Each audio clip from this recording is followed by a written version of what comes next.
Дәл осындай дәмді, әдемі, сірне, кей жерлерде сырбаз дейді. Осындай сірне жасағыңыз келсе, осы видеоның соңына дейін тамашалаңыз. Және де менің каналыма тіркеліп, яғни подписация етіп, мені видеома лайк басуды ұмытпаңыз. Ал бисмилля, бастадық, кеттік. Ол үшін бізге керегі, экранда көрсетіп тұрған барша керек заттарды пайдаланамыз. Мен бүгін жасағаным ол жылқының етінен болды.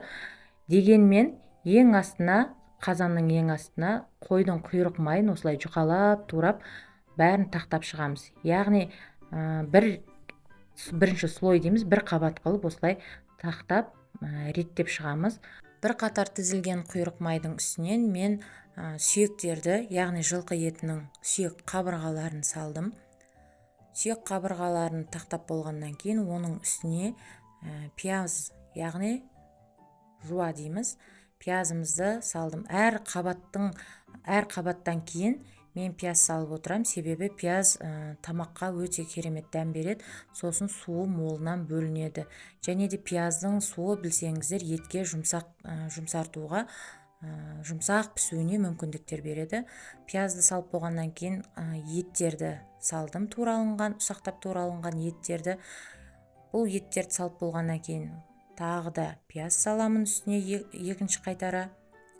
Қарап отырсаңыздар, әр қатардан кейін мен пияз салып отырмын. Және де пияздың үстіне маринатталған ет туралы, соғым туралы видеода толығырақ айтылған. Бұл маринатталған етті барлық тамақтарға пайдаланам. Сол еттің үстіне картошка салам. Картоп, өздеріңіз қалауларыңыз бойынша, біздің үйде картоп көп желінбейтін болғаннан кейін осы 4-5 штук картоп жетеді. Және де қалған пияздарды, яғни жуалардың барлығын үстіне салып шығамын.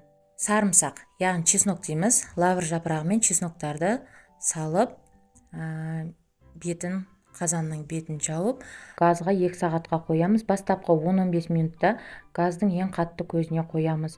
Себебі май еріп, қайнауы керек.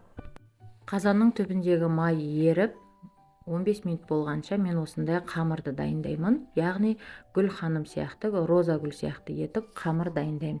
Ол үшін мен алдын ала жайылған қамыр дайындап қойдым. Қамырды осы қамырдың ішін жақсылап майлап, яғни сұйық маймен майлаймыз.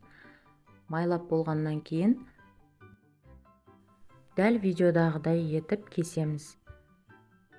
Видеодағыдай кесіп, екі қамырдың бетін беттестіріп, екі шетін жаймендеп ораймыз. Қатты қыспаймыз, еркін етіп ораймыз, себебі қамыр піскен кезінде ол ісінеді.